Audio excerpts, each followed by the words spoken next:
So, ngayon guys, ako po yung naka-schedule na magluto ng pizza. So, I do my part. Char. Pero, syempre, documentary. Hindi pwedeng walang video. So, ganun talaga ang buhay ng feeling vlogger. Charot. Oo nga naman. So, nahihirapan tayo pag sit up ng video dyan. Para makita yung ginagawa natin or gagawin pa lang. Ayan, lalagay ko yung 4 cheese para i-arrange doon sa screen para lulutuin ko na yan. Ito na guys, dapat pag magluluto tayo ng pizza, dapat chinecheck natin yung temperature ng oven natin. So, hindi pwedeng isalang mo yung food, yung pizza na hindi pa masyadong mainit. So, yan, na-check ko na yan. So, I know na ready na po yung ipasok yung pizza dun sa loob ng oven. So, counted tayo pag pasok mga seconds lang, mga 10 seconds. Ayan, ikot-ikotin natin yung pizza para hindi siya masunog kasi reklamo yung customer pag masunog yan. So, need natin talagang bantayan.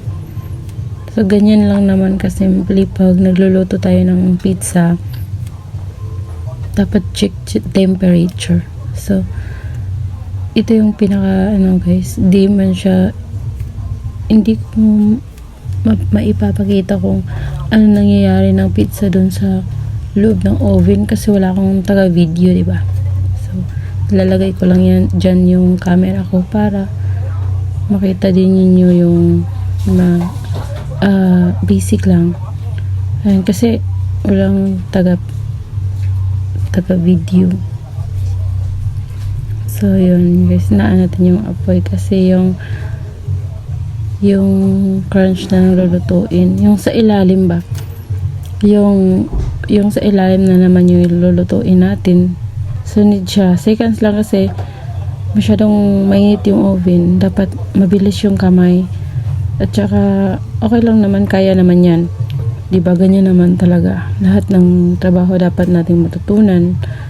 At saka matututunan talaga natin pag interesado tayo sa trabaho. Huwag puro reklamo.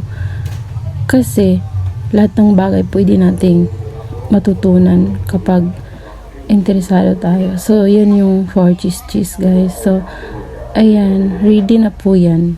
So, requested naman yan na dapat yung standard lang, ganyan lang siya ka brown. Hindi lang yung masyadong maitim kasi minsan mapait na pag overcook yung pizza natin, parang medyo sunog, overcook yun, medyo mapait. So, yan, lagyan natin parsley.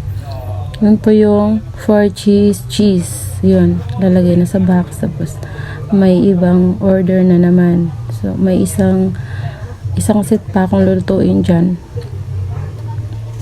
So, yun, lakasan ko naman yung apoy. Tapos, lalagay ko din siya sa screen, yung all beef.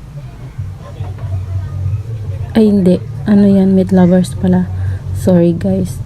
Yan, meat lovers cheese yung lulutuin ko dyan. So, same process pa rin po na lalagay natin siya sa ubi na mainit. Yung saktong temperature lang. Mga 700 degree Celsius para okay naman yung pizza natin. Hindi masyadong delay. Hindi din siya matagal maluto.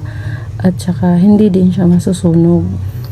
So, yun guys. While waiting, yan, nag-i-enjoy lang. So, dapat focus ka sa work mo. Focus ka dyan. Kasi dati, nung first time mo mag-apply dito sa pizza store nila, sir, wala ako talaga sa matinong pag-iisip. Kasi, nung time na yun, kakamatay lang ng mister ko.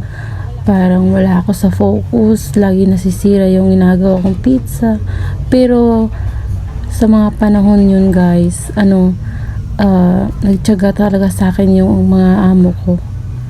Talagang napakabait nila. Yung inalalayan nila ako hanggang sa magiging okay ako, makarecover ako sa depression, sa stress, yung parang nawawalan ako ng pag-asa. Pero dahil sa experience na to guys, sa training na ginagawa ko, tapos yun sa mga training na tinuturo ni sir, ni ma'am sa akin, online training, kahit busy sila, malaking tulong po yun na makarecover ako sa depression. So kaya ngayon guys, malaking tulong din ito na may skills ako natutunan, ang pagluto ng pizza, o diba?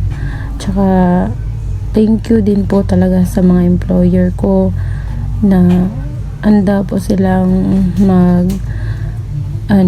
handa po silang gumabay sa akin, tumulong pag may kailangan, tsaka pinagtatrabuhan ko po yung mga itinutulong nila sa akin.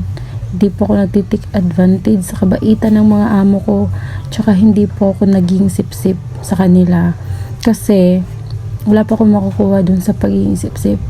Ang the best thing po na pwede kong gawin is work hard, at tsaka magiging focus sa work, lalo na sa trabaho, lalo na sa pagluluto, at saka pag-aalaga sa mga staff, mga